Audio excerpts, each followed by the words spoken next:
Wait, did you already turn it on? No, I just turned it on. Turned it on the whole time?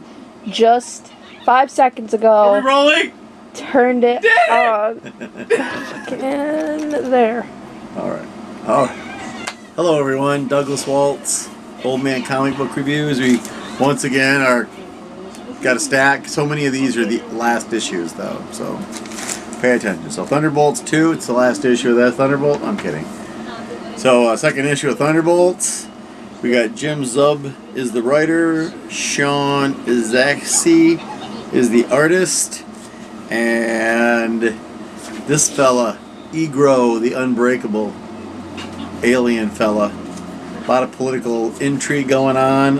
Egro is a short little fella who gets along with children and beats the crap out of the Thunderbolts until America shows up, America Chavez, and shows him what's what, and then they make him part of the team, which is really kind of weird. And the park is full of apes that shoot lightning bolts out of their hands. So odd.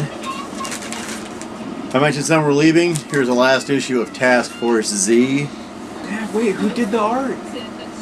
For which I already one? did that. I said it. I wasn't listening. You. I already said who did the art. Sean Izaakse or Izaakse or whatever. So. Exact. So for Task Force Z, issue 12 of 12, we have Matthew Rosenberg's script, Eddie Barrows' pencil, Eber Ferreira is the inks. It's got one of those great the cover doesn't actually happen things. And the team it's their last mission. And Two-Face it's a little bit of a redemption arc for Two-Face, which is really weird. And Jason Todd goes off to do his own thing because you really got to stop reanimating supervillains and making them into superheroes because they're still monsters. All right, issue 53 of Sonic the Hedgehog, everyone's favorite, Whisper. Yeah, we got her in this. Story Evan Stanley, art is Adam Bryce Thomas. When last we left, there was this young lady, Surge the Tenric, who found some Robotnik toys and made herself more powerful and told Robotnik she'd be back for him when she was done killing Sonic the Hedgehog. So, and there's the little guy. I don't remember his name. What's his name? He's got water control. Oh, Kitsunami. He's a Fennec. So, it's Sonic. It's good. And they fight Whisper. Oh, that's right, yeah, because, what is it, the bad one that I mentioned, Surge, can absorb the little critters that hang out with Whisper because they're made of energy. So, not good. Back to Sins of the Black Flamingo, 4 of 5. Writer's Andrew Wheeler, artist is Travis Moore. It's still the thing with the angel. They got to do a deal with an angel, basically, because they made an angel using a dead guy and politely asking God for this. So God gave them Ezekiel, and he's getting ready to pull a fast one on them, basically, to get everything back to the way it was before. He just wants to go back to being a guy that steals from people. Can't blame him. Issue 9 of Sheena, Queen of the Jungle. We have written by Stephen E. D'Souza, art by Adriano Silva. When last we left Sheena, they were captured by Nazis that were unaware that World War II had been over for a while. It didn't help that they drove a really old plane there, so they didn't think it was as far into the future as you thought it was. And they leave Sheena for a sacrifice for something called the Great Maw. And apparently this is the penultimate issue, so they're going to cancel my book after next issue. So, speaking of no more books, this would be the final issue of I Hate This Place. With Kyle Starks is the writer. Artyom Topolin is the artist. This one guy that we thought was dead last issue is too stubborn to kill. He just fights. So So the ladies have to take care of him and the monsters outside at the same time. We find out what the ghosts do and why you're not supposed to let them touch you. I recommend you read it. At this point, you'll want to wait for the trade paperback. And although they said this is the last issue, they leave it very open-ended and even mention that this is just the first story arc. So we'll see how that goes the next time they come up. Speaking of the last issues, sound like a broken record, huh? Man Gun the Money Man, issue 3 of 3, with our story by way too many people. Joe Bruscia, Ralph Tedesco, Dave Franchini, and David Wohl. 4 guys wrote this comic book. Writer, oh, that's the story. The writer is Joe Bruscia. So 4 guys wrote it. 1 guy wrote the script. Artwork is by Jordi Tarragona.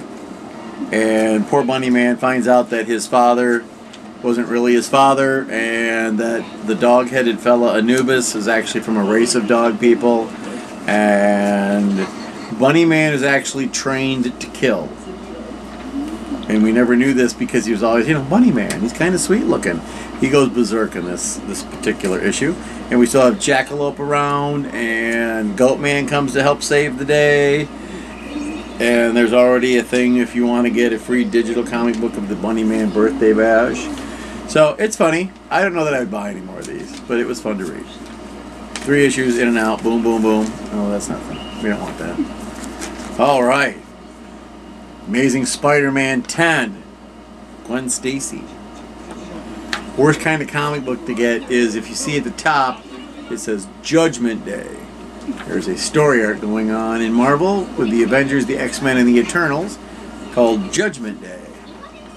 So the good news is we get a different artist, Nick Dragotta, and Zeb Wells is still our writer. But it is... this Eternal gets to choose if you're worthy. And the thing that makes you worthy follows you around. So Peter's being followed by Gwen Stacy, Aunt May's being followed by Uncle Ben, and at the end he gets to pick, are you worthy? So it's a weird thing because where he's being followed by Gwen Stacy, so is Norman Osborn, but it's not the same Gwen Stacy. So we'll see how they deal with that. And apparently next issue we're getting Hobgoblin. Still a good book. Speaking of good books, Shang-Chi and the Ten Rings, number 3. And this is written by Gene Luen Yang. Marcus To is our artist. When last we left Shang, his friends from the MI6 that he thought were his friends left him hanging and took his 10 rings. Apparently you can combine the 10 rings into 1 ring.